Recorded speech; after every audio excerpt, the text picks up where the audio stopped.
Hello and welcome to Unparliamentary Language, a podcast that works on both Android and Apple phones, unlike some other apps I know. And how are you, Rob? I'm very well, thank you. How are you? Yeah, not bad. I've had a nice weekend playing video games. I went and robbed Hephaestus, as you do. I'm catching up on Assassin's Creed games from far too many years ago. But I've had a lot of fun relaxing this weekend. I feel like it's the first weekend I've relaxed in a while. Like, a lot's going on. Yeah, it has, hasn't it? A lot has gone on, and that's kind of the theme of today's podcast. A lot has gone on, and I'm going to try and catch us up on some things, at least UK first, and then if we've got time, see if we can move on to the USA. This is kind of like a bumper headlines episode, really. Yeah, kind of, because, last week we talked about Black Lives Matter, and that is still very much in the news. I've been spending most of my week catching up on sport, because sport is back, if you haven't noticed. I'm aware, because one time I tracked like the England football scores or something. Mm-hmm. My phone decided to tell me about all of the fixtures that were happening this week, and I'm like, I'm sorry, Google, I'm not. Football's not my thing. Yeah, it's been incredible. Had the footballers doing the Black Lives Matter take the knee stance on the pitch, and all the players' names have been replaced with Black Lives Matter. And to their credit, Sky Sports have done an incredible job talking about the movement in a way I didn't think possible for a sports broadcaster. They've been really open and honest. They've had black footballers on there talking about their experiences, and it's telling that every single black footballer they've had on has experienced racism in some way, shape or form. Even players playing today, they've highlighted Raheem Sterling, who has had a tough time in the media in particular, and him saying that ultimately he realised it wasn't anything to do with his ability as a player, but because of the colour of his skin. And to have those candid conversations an hour before the match, where usually you just have an angry man in a studio arguing about why a centre-back didn't track back. It's like, it's refreshing to see, and it's really nice to see. So yeah, that's been my week, just catching up with sport and getting used to the weird, eerie silence of a football stadium, or fake crowd noise, which sounds like a FIFA game where they've just clicked a button and the crowd all cheers at the right time. Yeah, that's been me. So talking about sport, I think we should probably move on to our first proper story, which is I believe we have a new Prime Minister, and he is a footballer. Yes. Marcus Rashford, or Daniel Rashford, if you are the Health Secretary, Matt Hancock, who... He's not getting names right at all, is he? Ever. No. It's become a thing on Dead Ringers. That's how you know he's actually doing it far too often. I didn't realise that. I should listen to Dead Ringers again. I think he blamed that he was thinking of Harry Potter. So, like, Daniel Radcliffe, kind of, yeah. Anyway. Still not okay. It's not hard to be briefed on people's names. So, yeah, this is the story in the Times, which was Rashford 1, PM 0, player wins school meals battle. This was the story that the England and Manchester United striker Marcus Rashford had basically succeeded in forcing a government U-turn, allowing them to, basically forcing the government to provide free school meals during holiday time or the summer break. There is a little bit of background to this story. So on April 4th, Matt Hancock, who's the health secretary, was basically having a pop at footballers on one of the daily briefings. It had been announced after the furlough scheme was put into use that some Premier League clubs had decided to put some of their staff on furlough wages, which the government thought, hold on a second, you've got players who are earning thousands and thousands of pounds every week. Surely some of those could forego their wages to pay the backroom staff rather than the government having to pay up. And Matt Hancock's own words were, given the sacrifices that many people are making, including some of my colleagues in the NHS who have made the ultimate sacrifice, I think the first thing that Premier League footballers can do is make a contribution, take a pay cut, and play their part. That play their part bit was really taken to heart by some footballers, in particular Marcus Rashford, who joined up with a charity FareShare to help raise over £20 million to help about 3 million, but I think he updated it today on Twitter to 3.7 million, to get free school meals for children while schools were closed. Because usually what is a thing, children who, are unable to get the meals provided at home are able to get free meals through schools through a voucher scheme. And because COVID had cleared all the schools out, had closed them, that left some very vulnerable children unable to access that help. And Marcus said that when he was growing up, he was a child who had to partake in one of these schemes, and this was his way of giving back. And of course, it was a huge amount of money to raise and affected a large amount of people. So naturally, when the schools started to go back, but also the summer holidays are on the horizon, Marcus then made a big Twitter campaign to try and pressure the government into extending that scheme over the summer holidays to keep supporting those children. And it made front pages. There was a big push on BBC Breakfast, and it was one of those very few campaigns, I think, that you just see gather momentum that just wasn't stopped, you know? Yeah, I mean, I think it was, like you say, it was one of those things where, as someone who doesn't follow football at all, I had no idea who Marcus Rashford was, because even though he's, Man United, that's a big club, I've heard of them, but I wouldn't have known who he was because I don't keep up with the current teams. And then, he was basically a household name. I mean, I'm sure he was a household name in some households, but he's a household name for everyone now because of what he's done here. Yeah, precisely. It's one of those things that pierces a political bubble. I feel if it was Keir Starmer doing it or somebody within the Labour Party, it may have been dismissed as more partisan by the Conservatives. However, because you've got a player who never really gets involved in politics and was in particular saying his message on Twitter saying this isn't about partisanship, this is about getting meals for vulnerable kids, which is kind of one of, arguably one of the most worthy causes going. It seemed bizarre that the government was pushing back on this. And even as early as Tuesday, there was a message from the PM's office that said the Prime Minister understands the issues affecting families across the UK, which is why in the last week the government announced an additional 63 million for local authorities to benefit families who are struggling to afford food and other basic essentials. Undeterred, Marcus Rashford went on and said no to the government, this isn't good enough. And eventually, the next day, Boris Johnson was forced in the daily briefing to say, no, we've reversed our position.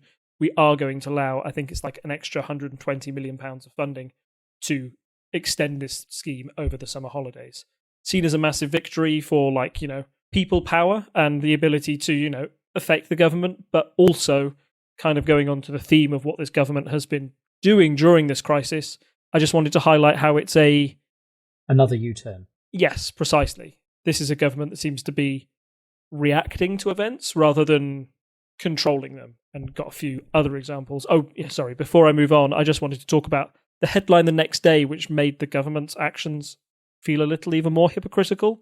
It was in the Metro, which was the PM's £1 million paint job. Have you heard about the big flag we want to paint on the plane? Yeah, so this is like our equivalent of Air Force One, isn't it? It's the plane that the Prime Minister flies around the world in for various events. Obviously, not very much at the moment, but in general. And I believe it's going to be painted red, white and blue into the British flag. And it's going to cost a lot of money because plain paint is expensive. Is one of those, it was a story that was a real juxtaposition to the free school meals for children scandal. What is the more worthy cause? Food for children who cannot afford it, or paint your plane nice colours? It did seem to, again, paint the government as this, having their priorities not quite in the right place. There was a side story that one way to boost Britain's morale was to commission a new yacht. Oh, this comes up every few years. Let's build a new royal yacht. The Queen doesn't need another yacht. Yeah. Oh, well, doesn't need a yacht. Full stop. She had one many years ago. I don't think anyone our age actually even remembers it. So it's a weird political thing where I think the average person goes, why does the Queen need a yacht? The Queen can perfectly afford to get flown everywhere. What's it's a very weird kind of tail end of empire thing that doesn't mean anything to anyone our age. Yeah, and it's being tied into the whole Brexit argument, as is this plane now, as in, okay, now we need to sell ourselves to the rest of the world. We need a matching uniform. We need a kit. We need something to show off to people when we visit Australia. And what better way to do it than a fancy plane and a nice yacht to try and negotiate trade deals with? A massive yacht. one of the best sketches from Metro Web. A massive. So yeah, I mean, it's kind of a bit of. I understand that there is a certain amount of pomp and circumstance that goes on with being a government and travelling abroad and all of this.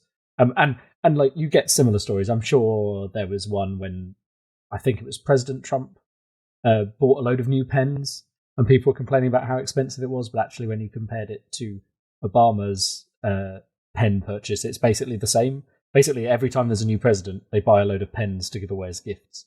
And of course, it's expensive because they're buying like this many thousand quite fancy pens. I think there's always this kind of discussion to be had about what is necessary. I mean, because all of these things are always expensive. You know, painting the average person never has to get their plane repainted. So, like, I have no idea if £900,000 is a good price for having an entire plane repainted. Who knows? I have no idea. And I think because they're big numbers, much more than people earn a year, they get these kind of stories easily get bandied around as like, oh, well, look, the government is not spending appropriately. Yeah, totally. It was just, I think that if you were looking for, I talk about optics a lot on this podcast, if you were looking for a good time to announce that, maybe the day after, giving children free school meals wasn't the best day to try and drop that bombshell on us. Yeah, maybe give it a few days so it can be hidden behind some other news. Yeah. So next up, as alluded to in our opening gag this evening, we were going to make an app. It was going to be the best app, and it wasn't going to do anything that Google and Apple were telling the government to do. Why did that not work out? Because we didn't. Than the obvious. yeah. Well, why it didn't is still kind of shrouded in a little bit of mystery because we've tried to brush it under the carpet. But as you alluded to, Matt Hancock announced in early April, I believe, that we were going to have an app to track and trace people who have had COVID. You know, if you've been tested positive for COVID, this app on your phone would basically track everybody who you'd been in contact with within the past 2 weeks or the incubation period of the virus, give them a message and tell them to self-isolate. We've been talking about this working quite well in places like South Korea and Singapore, where they've effectively been able to, you know, do this, and instead of you having to do a massive nationwide lockdown, you can lock down in small bubbles, and that's much less disruptive on the whole, and is the most effective way of keeping cases low if you're able to accurately do so. The Prime Minister had also said that it was going to be world-beating, which, you know, talk up your own app, sure, but maybe, you know, with a slight caveat of some expectation management. That's it. You don't want to build everybody's hopes up. You might know, being in the tech sphere, do you know about like the whole plan under the Labour government to put all of the NHS on one computer system? I'm aware of how that was bungled, yes, and how it costs a lot of money. I don't know all of the details, but I am definitely aware of it as a kind of how not to do things story. Yes, it's such a how not to do things story that basically one of my nephews said that it was used as a case study at his university for like a how you don't run one of these projects. So the NHS does have a bit of a muddy history with, you know, new technology and IT, but instead we decided to forge ahead, and as you mentioned, we did that without the help of Apple and Google, who had been the ones that had helped everybody else in the world with their tracing apps, essentially. This app was touted. There was a news story a couple of weeks ago about the training for how people were going to use this app. Because it had been rolled out on the Isle of Wight, right? Like that was the big thing I heard first. Yes, so it was rolled out on the Isle of Wight, and the government hailed it as a massive success, basically, because they've been able to get 60% of the population to sign up, which is good. You know, one of the big things that you need to happen if track and trace is going to work is for everybody to sign up. But equally, when the government says download this app on your phone, some people quite rightly have privacy questions. And, you know, how is this information going to be used? Is it just going to be used for Corona, or are you going to track my movements in another way? So there is like a big trust issue for the government, and maybe that's one of the reasons why they didn't want to involve Google or Apple, because they were worried how that data would be used. Well, I think this is kind of where the crux of this matter comes in, because, I mean, Google and Apple very rarely work together on things. They are competitors. And I think this is where that there are many, many podcasts going into this in depth, because this was the discussion maybe a month ago when this was all being talked about. So, for example, in the US, they have basically said they can do apps statewide, and they had a similar thing where they're like, well, my state's going to produce this app, and that'll be it. No need for Google and Apple to get involved. People don't trust Google and Apple, blah, blah, blah, that kind of stuff about privacy. what Google and Apple did was they got together. They said, okay, this is going to be the standard. It's going to work between Android and iPhones because that basically covers pretty much everyone because no one owns a BlackBerry anymore. In all honesty, there's Android and Apple cover the majority of the market in most countries. The idea was they got together, collaborated, worked out how this would work, and also, importantly, set security standards for it. So this data can't be just shared with anyone. You can't use it to track someone's location. It can only be used to find out if they were near other unique IDs. So with this, in tech, this idea of unique identifiers, which is just like a number that is definitely that device. And you can be like, well, was I ever near this device? As opposed to what was your GPS location all the way through the day, which is a completely different set of data. So Google and Apple released these we're like, we're working on these standards. Please don't make any apps. And also, I think they took the measure of essentially banning any apps that did this from their various stores. So that's another blocker. And some people did moan about this. Oh, is this okay? But in general, I think you'll see the countries where they have used an app based on the Google and Apple system that they've been actually like, oh, actually, this is really good. They thought about the security. They've really helped us. And then our government was just like, no, we're not going to do that. We'll do our own thing. It'll be better based on what... I mean, there are some very talented people working in the government in all these technology areas, but they're not as big as Apple and Google. And so the idea that they could achieve something on par, and I don't know if you've used other government apps, but they're not the best. I mean, like there's the council tax app and things like that. They're basically just load a web page. They're not particularly clever. It's not at all surprising to me that this was a complete failure. I don't know if you want to add on some points, but I had heard, but I haven't had a chance to look into this and follow it up, that this was another kind of Dominic Cummings plan, and one of the people making the app or doing a fair amount of the app development were some of his chums, which obviously leads into our previous discussions about Dominic Cummings not necessarily being a force for good within this government. Yes, I believe I had heard that. It was only a headline, so not enough to have read the article. So unfortunately, I don't want to go into too much depth. But I remember the headline saying something along the lines of basically the same people behind like the Vote Leave data mining stuff or similar tech companies were the ones given the contract. So maybe that is another reason why it failed. The only thing I wanted to add really was when I was researching this and having a look up, why it failed. It was promised the 1st of June and never came, so it was something that was going to be pushed back. The stories behind the training were awful as well. People said they were just paid to be on Zoom for 8 hours, waiting for training that never came. And there was quite a damning article in The Guardian about that. And then finally, I think the big one that came up is when they did the test on the Isle of Wight, it failed to detect 96% of contacts with Apple iPhones. And if you're missing that large percentage of people, and I think, I know Apple isn't quite as big over here as it is in the States, but still, I have an iPhone, I would be missed off. So, what's the point of even having that app in the first place if there's a 96% chance it's going to miss me?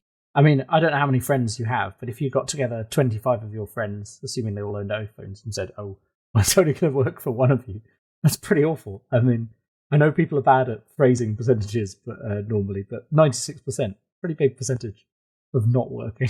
Pretty embarrassing for the government there, and another U-turn that was kind of forced. Maybe we could all foresee it coming a lot longer than the government did, but crucially, when we're at a stage now where we are coming out of lockdown, I believe like the level was reduced over the weekend, so that opened up a whole new variety of things people can do, and certainly from the photos I've seen online or anecdotes I've heard from people who are, going to the cities, social distancing appears to be over anyway, as people's, ability to, follow the rules in all situations seems to have gone down.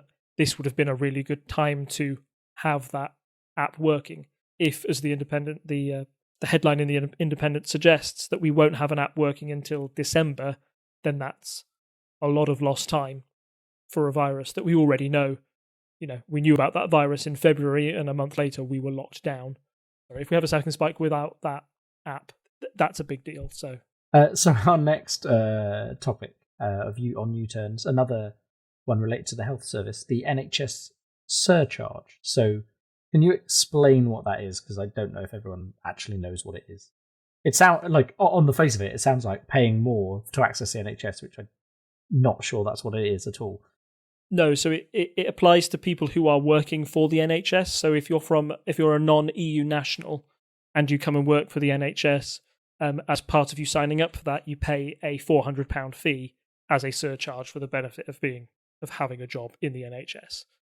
As a historical matter, and it was, brought to people's attention, particularly during COVID, that these people are literally putting their lives on the line now.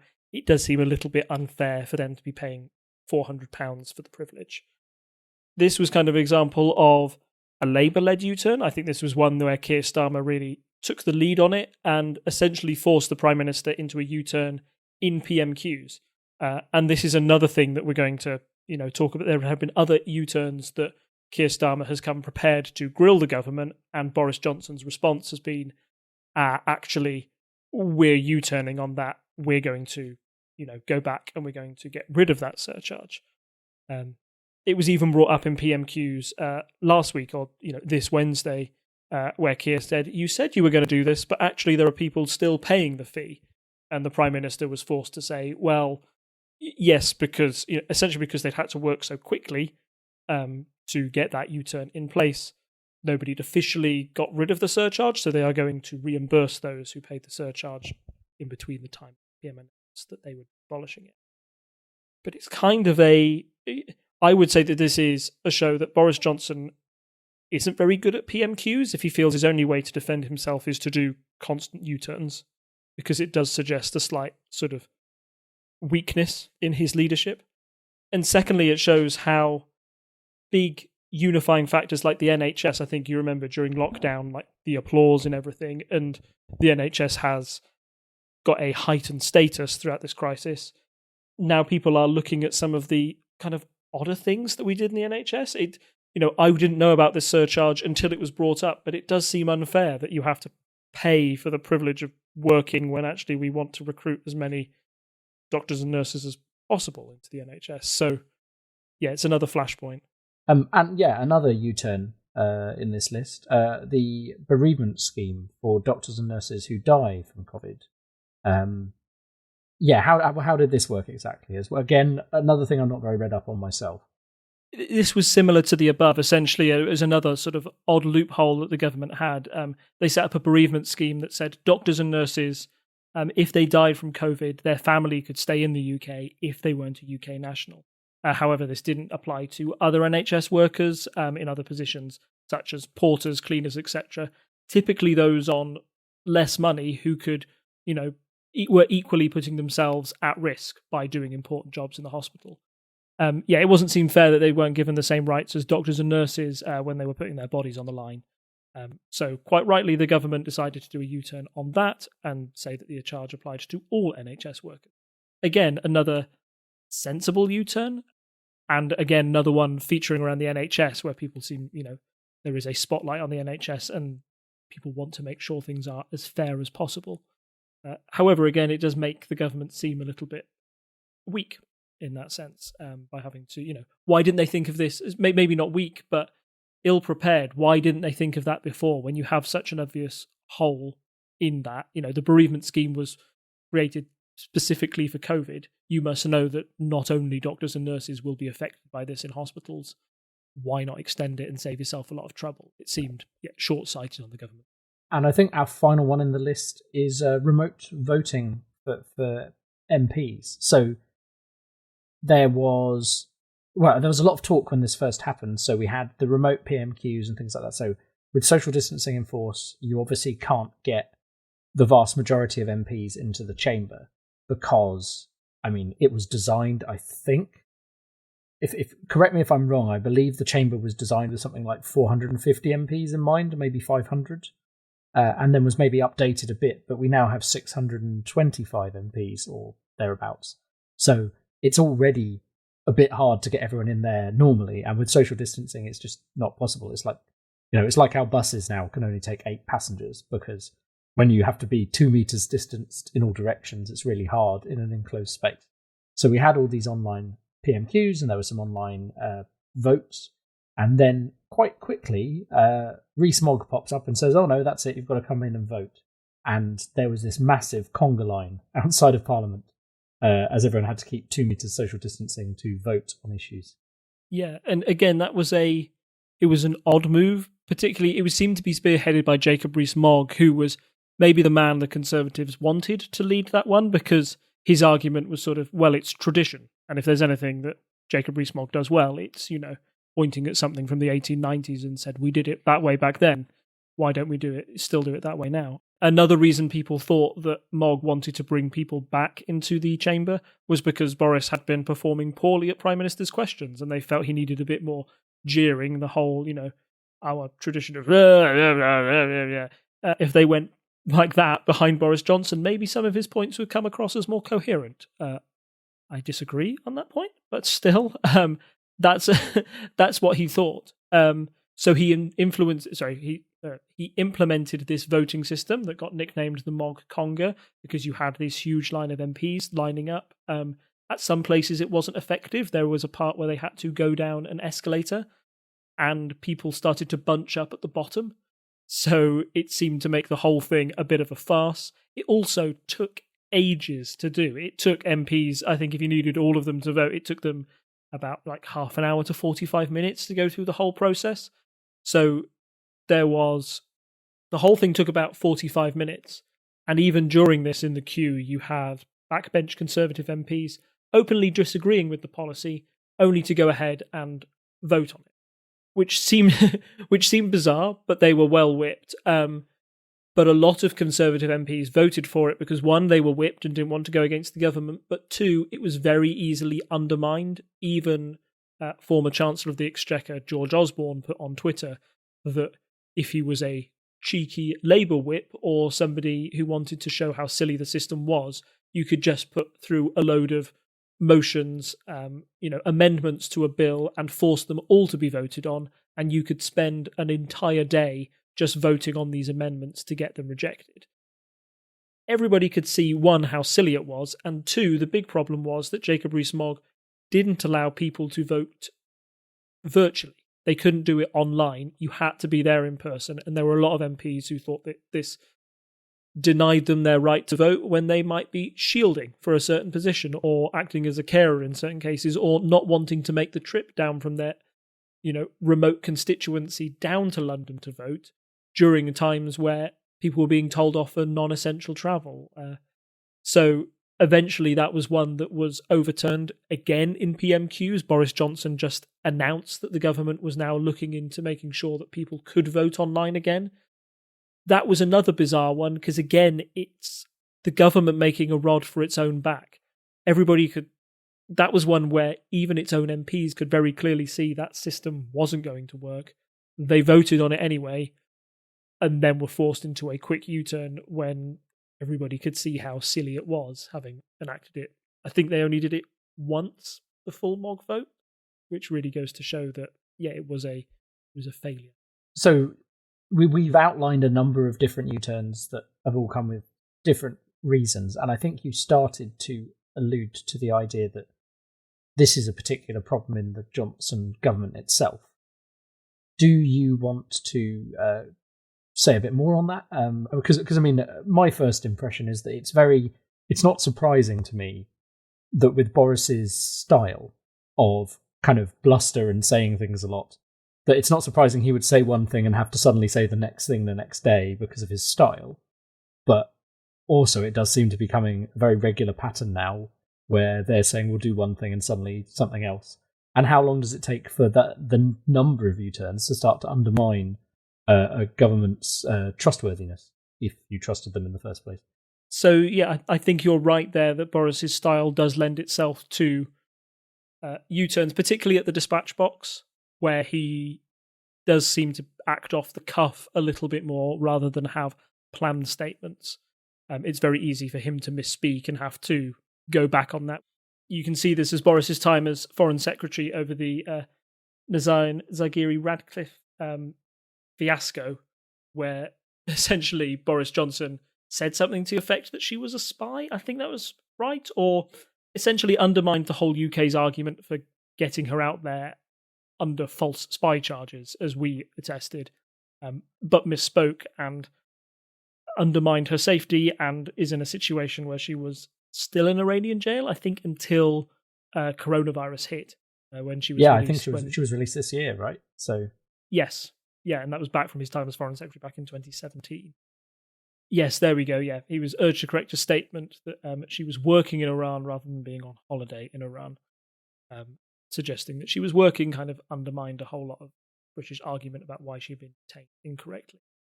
So Boris's style and the way that he conducts himself does lead itself to more U-turns. There's another problem with the way that Boris, I think, has constructed his cabinet in the way that he has rewarded loyalty rather than skill. Now, I know this seems harsh, but I think you can see it with the way that, this was a cabinet that was prepared for Brexit, and Boris Johnson had been a relative outsider in the Conservative government until Theresa May essentially had failed to get Brexit done on time, and Boris got what was a relatively small group of loyalists to him who believed in the Brexit cause to rally round him, and that's how he was able to win a massive Conservative majority. They were ready for a Brexit government that would kind of try and, I don't want to say bluster their way through the cabinet, but they're a very combative set of individuals who are willing to sort of stare facts down if needed to force the European Union into a place where they would accept their deal. They're not so good with a factual virus. We've kind of covered this when we were talking about Trump's ability to counter the virus and how he would deal with it. The Boris Johnson government is similar in a lot of ways.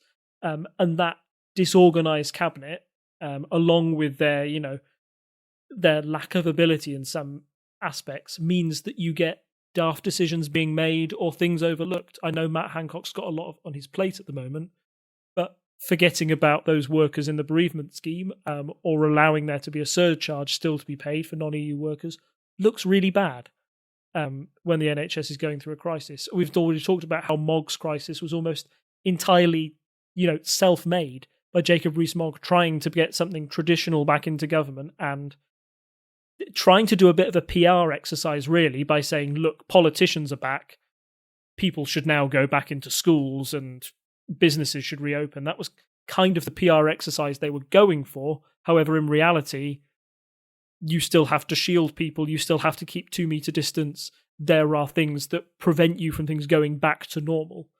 So, yeah, again, that forced, the government had to face facts and turn back on that original plan. Finally, you've got a lot of new Conservative MPs who came from old Labour constituencies who are really worried that, things that are perceived to be unfair, those, school meals, for example, and those charges on NHS workers, that's something that old Labour constituencies would care a lot more about than those traditional Conservative constituencies. Combine that with the effect of coronavirus putting an added spotlight on the NHS, and you've got the perfect cocktail for a government that is suddenly under the spotlight, not only from the public saying that they demand a U-turn, but its own backbenchers for fear that they're going to lose more voters. We've already talked about how the Conservatives are struggling in the polls somewhat. They're not behind Labour yet, but they've lost an awful lot of the good faith that they built up when they won that sort of landslide victory back in December. They want to try and hold on to it. So these U-turns are a way of trying to keep voters on side. However, at the same time, it also undermines your style of leadership. Do you stick to your guns? Did you elect Boris Johnson to stand up for his rights, whatever? Trump's very, if you want to take Trump as an example, Trump never backs down. Trump probably should back down on a lot of occasions, but he doesn't back down from his point of view and always seems to double down and go on the attack. That's kind of one of the reasons why Trump supporters keep very loyal to Trump, because he's steadfast, even in the face of facts and reason. He sticks to his opinion. So does Boris, stick to his guns in the same way? Or does he U-turn, which is seen sensible by some people? I think a lot of us would agree that the things that he's U-turned on, it's good that children get free school meals. It's good that this surcharge is gone. It's good that doctors and nurses who die, their families get to stay in the UK. It's great that people who are unable to vote in Parliament physically because they are shielded now can do so, which means you have the chance for democracy to be enacted. They're all good decisions, but you have to question maybe why the government thought it was a good idea to do the opposite in the first place. And the more U-turns you do, the more it highlights bad government decision-making that got them to the place where we had to U-turn in the first place. So, not a great time for Johnson, not a great time for the Conservatives, as we mentioned before when we were talking about their polling numbers going down. And the kind of bad thing for the Conservatives is it's nearly all self-inflicted. I think we've talked about Starmer going up in the ratings, but I don't think he's done anything particularly incredible to get as high as he's done. It's been entirely the government scoring own goals. I suppose my final comment is, well, it's more of a question, is obviously they're doing poorly in the polls right now. They're not doing particularly well against coronavirus. There's multiple U-turns we've discussed. But given that we're only in the first few months of what I assume is going to be a 5-year Conservative government, because why would they call an election early if they can get away with it? Especially as that gives Keir Starmer a long leash to mess up on, potentially. I mean, I'm not saying he will. I'm just saying that at the moment, people are generally behind. You'd expect people to be behind a new leader. Boris has kind of squandered that, whereas Sir Keir has still got a lot of that impetus behind him. I think in the general impression of him, he's refreshing in PMQs, etc. So, 4 to 5 years time away, do you think anyone will still think on it? How relevant do you think this will be? Or do you think in 4 or 5 years' time we'll be worrying about something completely different because Brexit will be over, the coronavirus will have gone away? I know that's making some big assumptions, but what do you think things will be like in 4 to 5 years' time? So I think I'm going to take an example from history, which is the Major government won an election they didn't expect to win in 92 and got the Conservatives to over 10 years in power. I think Maggie came in 1979, so the 92 election, they would have had 13 years of power. Everybody expected the Conservatives to lose the 92 election, and Major wins. And, oh goodness, they've got another 4 years of Conservative leadership, and they could have hung on to that coming into 1997. However, they had Black Monday happen, which was a terrible economic disaster for the UK. And even though that happened in 93, so a year into the Major administration, the sort of malaise around that incident hung with them for 4 years. And slowly, we were just all knew that Labour were the next government in waiting, and the Conservatives were terrified to call an election because they wanted to hang on to power as long as possible. And that was still from an event that happened in 1993. Now, of course, you've got New Labour and Blair and them reinventing themselves. So Labour had to also, learn the lessons from why they lost 92 so unexpectedly and so badly in their opinion. So there is still some, I would say, reform of the Labour Party that needs to happen if we're going to see a repeat of 1997. But voters proved back then that they do have very long memories. And if the government is allowed to stagnate, particularly when you're at a period where you've had an elongated phase of one party being in power. If this was the Conservatives have just come in and they were a change from Labour, I might be saying that people would be, oh, don't worry, they've only come in, that they're not responsible for... You remember when Cameron came in 2010 and people say, oh, well, the Conservatives aren't responsible for the crash, Labour are. They get a bit of slack from voters thinking that, oh yeah, no, we want to try this new thing for a while. However, it's getting very hard for the Conservatives to say that isn't our fault when the last 10 years have been Conservative policies and, austerity and all of this. It weighs heavily on people's minds. So I think that's one possibility that voters do remember, and it plays badly for Boris Johnson in 4 years' time. However, I'm going to say it, Brexit is a big thing, and it's the other big thing that we know is happening, and we know that was the one issue Boris was able to unite a core of voters around and win their favour. If Boris is able to get a good Brexit deal, or they no deal but the country somehow comes out of it, great, or he's able to have a solid core of people who are Brexit till I die, and that's 40% of the country, and they're willing to follow him wherever, then Corona and the way they've handled this crisis, people may forget. However, I don't think people are going to forget Corona in a hurry. And I don't think we've seen the last effect of this virus on the nation. So we're all waiting to see what happens with the next phase. So yeah, I think it's likely that the Johnson government is going to see a long-term effect from the way that they've handled this crisis, and it probably has, in my opinion, derailed them for the foreseeable future. It's derailed all of us, hasn't it? In a sense, all of our plans have been put to one side. But you make comparisons with other countries and how they've handled it, and I think it's fairly clear that we've done quite a poor job. So join us after a quick ad for another show for our update on the polls and how Trump's faring in the USA. Good evening and welcome to the bar. Join Dr. Wilko as he investigates the histories of your favourite spirits and your favourite cocktails while mixing you a drink at the bar. The other bars may be closed, but a podcast bar will always remain open. So now it's time for our quick polls update, where once again we're going across the pond to look at the possibility of Biden or Trump winning the general election in the USA, which is getting closer by the day now. Yeah, if we didn't have Corona, this would be when you would really start focusing on the polls and they'd start to matter, because the election would be end of October, 1st of November. Let me just... Oh, God, I can't remember. It's first week of November, isn't it, the election? I think so. So. Yeah, so, I mean, having a quick glance at the polls, the June 19th numbers, so they're actually quite quick on the polls in the US.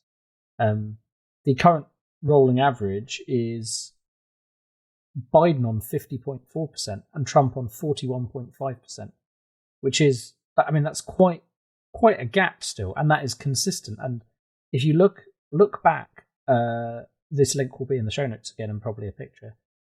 If you look back, initially the gap between them in March was about 4%. And it has slowly widened, but in all that time it's been widening, there have been polls that put Biden below Trump and Trump above Biden. And then you kind of average it out. Whereas I think this is the first time where maybe about the 7th of June is, I think, the first time when all of the red polls, i.e. Trump, are below all of the blue polls that are Biden, and they've kind of separated out. So that's quite interesting, because that shows the gap widening, as far as, if I'm reading it correctly. Yeah, no, it's just interesting that you mention early June for when those polls start to go wrong for Trump, because if you have a look at the approval rating for Donald Trump as well. Oh, wow, yeah. So, again, June 3rd is when Trump's initial approval rating was above his disapproval rating all the way back in January 2017, how long ago it was. And then over time, his disapprove came up, and there was this kind of big bulge in those early scandals. And then it kind of leveled back down together. There's a bit of a bump in February 2019, which I have a feeling that wasn't impeachment. Was that around Kavanaugh? I can't even remember anymore. That might have been, oh gosh, there's so much that's gone on. It might have been impeachment. January 2019, because impeachment was this year, right? Yeah, January. Yeah, so January a year ago was his peak disapproval at 55.9%. And then it kind of settled back down again. And then it actually got, in March, I don't know what he did at the end of March, probably when he was kind of doing some of his rallying talk around having, people can go back out again and stuff. But before all of the Black Lives Matter protests and the discussion we had last time, he got back to only 50% disapproval, 45% approval. And then it's been steadily, from kind of April onwards, been kind of steadily going against him. So now we're back at 55% disapproval, which is, it's 55.2% disapproval, so we're only 0.7% away from peak disapproval, I think. Yeah, and I think it's a reflection on how Trump is losing out on a lot of the big leadership issues, and that is a big issue when it comes to a presidential election. Trump has been seen as a strongman leader who's been able to bluster his way through most crises, but we've talked about how he's struggled with Corona to deal with that crisis in a way that, he usually would. The other one that he's really struggled with is the Black Lives Matter protests, and it's about at that time where you start to see that spike go up. We've talked about, last time about his divisive actions, his tear gassing of his own protesters, the protesters outside of the White House, his threat of, increasing, upping the ante by increasing the amount of force that was on the streets by saying maybe the military could get involved. A lot of people saying that that's not presidential behavior in a time where we need leadership that unites us the most. So I think it's a combination of all those factors that is driving that disapproval rating up. He's also got a myriad of other scandals that are happening at the moment, or embarrassments for him. So very briefly, the things I just wanted to touch on are he's lost 2 Supreme Court cases this week, on civil rights on one, and the other one was on his ruling that it was an Obama administration ruling that said that the people who'd come to America as children of undocumented migrants, they can now stay in the USA because it wasn't their fault that they came in undocumented. And because they've lived here for over 16 years, they'll have a right to stay in the USA. Trump said Obama had acted unconstitutionally and said that he would pull that. However, when it got to the Supreme Court said, no, you can't just pull it, mate. You've got to put at least some provision for these people to, get funding or help them move on to another place. So that's kind of undermined Trump's message as somebody who can undo the Obama administration's work when it comes to immigration. Also, him losing the Supreme Court case, which was on the rights of the LGBT community. Essentially, it dates back to a 1964 Civil Rights Act that said you can't be discriminated against on the grounds of race, sex, gender, age, etc., nationality, but it never covered sexuality because that was something that they didn't really account for in 1964.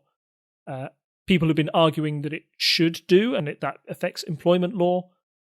Trump felt that it didn't, and many thought that the Supreme Court would go with Trump on this one because he's had the power to appoint 2 Supreme Court justices while he's been in charge. That was one of the big reasons he won in 2016, if you remember, that some Republicans were worried that Obama would get to appoint a 3rd Supreme Court judge. So the Republican Senate blocked that until Trump got into power, and then he could appoint his own. Neil Gorsuch was the first one he appointed.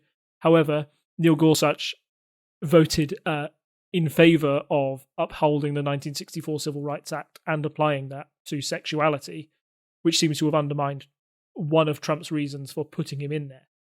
It is an interesting point, though, because I think a lot of people have been going, oh, look at these, conservative judges.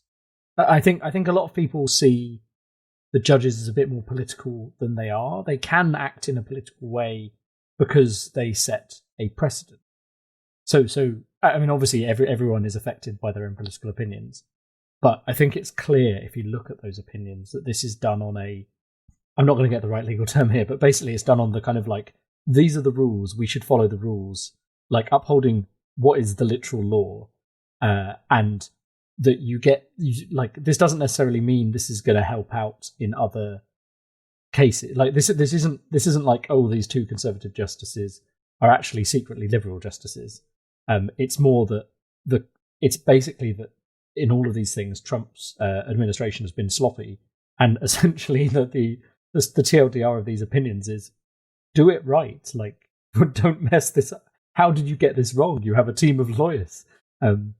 Is the big TLDR of that. So I think it has been a bit of hope for people, and obviously these rulings are important, especially the LGBT ruling we discussed. But it's not like these justices are doing things based on the letter of the law. And I've forgotten the exact term for the kind of formal way he reads things, but there's a kind of a style of being a judge in the US that he's currently adopting. It's a certain kind of mindset of judging that my brain has completely forgotten right now. But yeah, they're doing it in line with that. Yeah, it's like Federalist or another one, or you can be like very literal about how you interpret the law and say, no, that's it. Or you can essentially say, no, this law has to be updated to our modern standards, and you can interpret it in other ways. I've also forgot the term, but yes, there we go. Literalist versus originalist. See, I'm glad we've got people who know stuff in the chat. It's really nice. My problem is often I get to listen to my podcasts when I'm doing certain types of work. So if there's a new term, it will probably just slip right out the other side. But I'll get the general point of it. Yeah, so with those Supreme Court setbacks, coronavirus, as we say, and the ongoing Black Lives Matter movement, which, well, I imagine that those protests won't be over come the election, judging by how things are going with Trump's reaction, and rightfully so. But I mean, I think that's going to be a thing he's going to have to try and face in the run-up to the election. And knowing Trump, I imagine he's going to face it in completely the wrong way. Yes, he's the way he tried to deal with Black Lives Matter was turning it into a city versus country debate, kind of saying, oh, these are issues that happen in the cities and these are because of weak democratic mayors and how they govern their police force. That's how he tried to frame the argument. And I don't think he's won that argument by any stretch. Maybe he's trying to appeal to his base of voters out in like the countryside and in those swing states. But by the gap that he's got in polling at the moment, that suggests that he would lose the next presidential election. Now, just because Biden's got a 10-point lead doesn't mean Biden is guaranteed to win. And listening to Nate Silver's podcast today, essentially Biden could go into the election with about like a 6-point lead and maybe still lose the electoral college if everything goes wrong. You've got to remember that Hillary Clinton won the popular vote but lost the electoral college. So Trump does put a lot of faith in winning states rather than the popular vote. However, on his current form, he's not on course to do that. And I feel it's unlikely he's going to change his tack on Black Lives Matter. Even in a recent... he did his rally in Tulsa the other day, which has hit the news for a variety of reasons. Top of the list was the fact that lots of K-pop fans and TikTokers, I believe that's the term for them. I'm sorry, young people, if I've said that wrong. How do you do, fellow kid?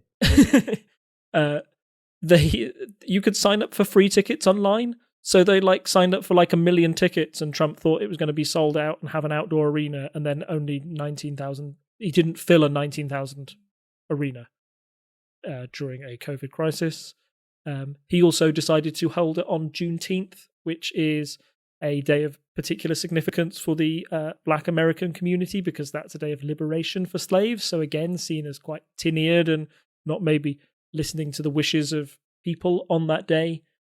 And even on when he was talking about the Black Lives Matter movement in his speeches, he seemed to label them as like a radical left organization, that the protests are being hijacked by a radical left agenda, and Joe Biden is the one who's going to give in to that. I'm not, which doesn't seem a way to bring a country together that is clearly still hurting over the issues. So, yeah, Trump's messing up in a lot of ways. And for the first time, I think, which is reassuring as a human being, or at least for me, Trump does a lot of bad things, and then you see his approval rating is still at 40%. And a lot of me was always asking, who are these 40% of people? What will it take for them to change their mind? Or, what does he need to do?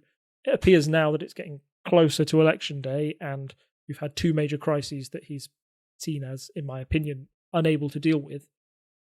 More people are agreeing with that interpretation of events and saying, yeah, I might abandon Trump or not turn out at the next election.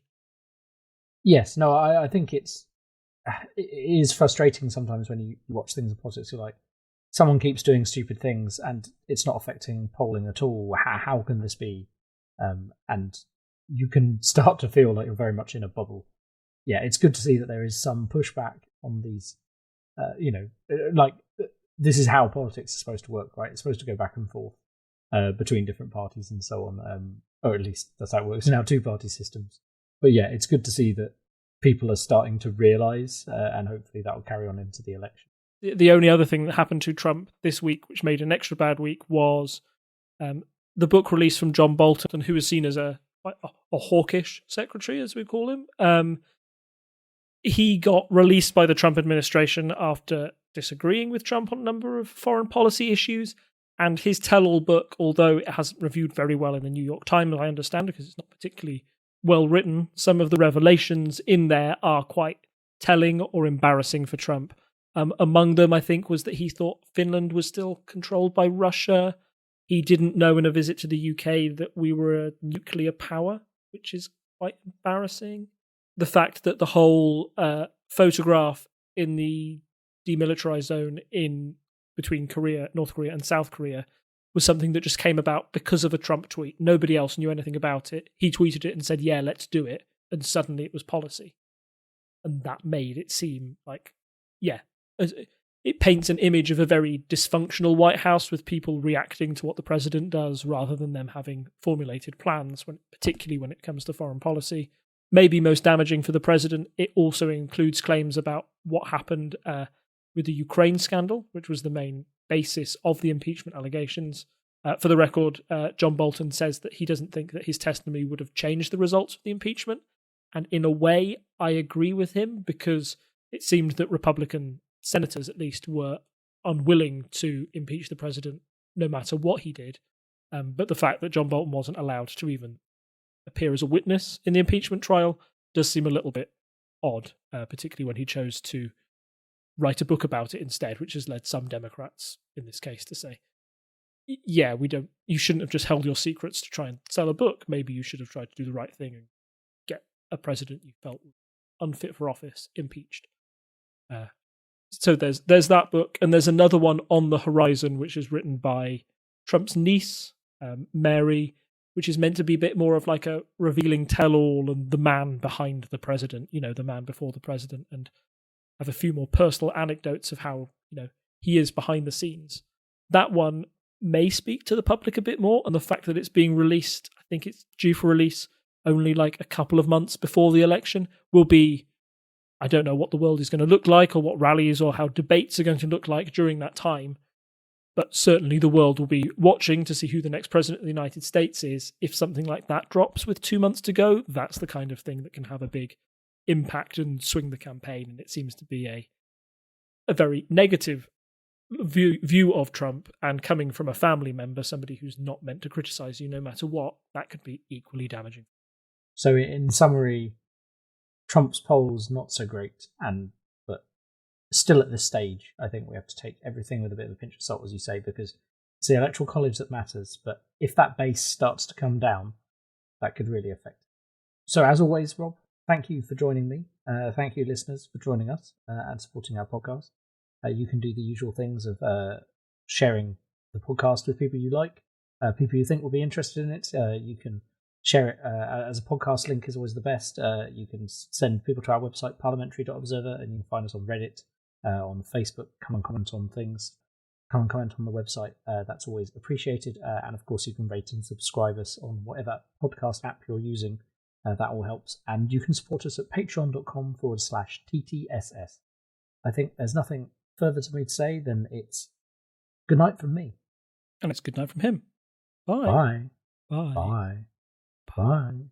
Bye.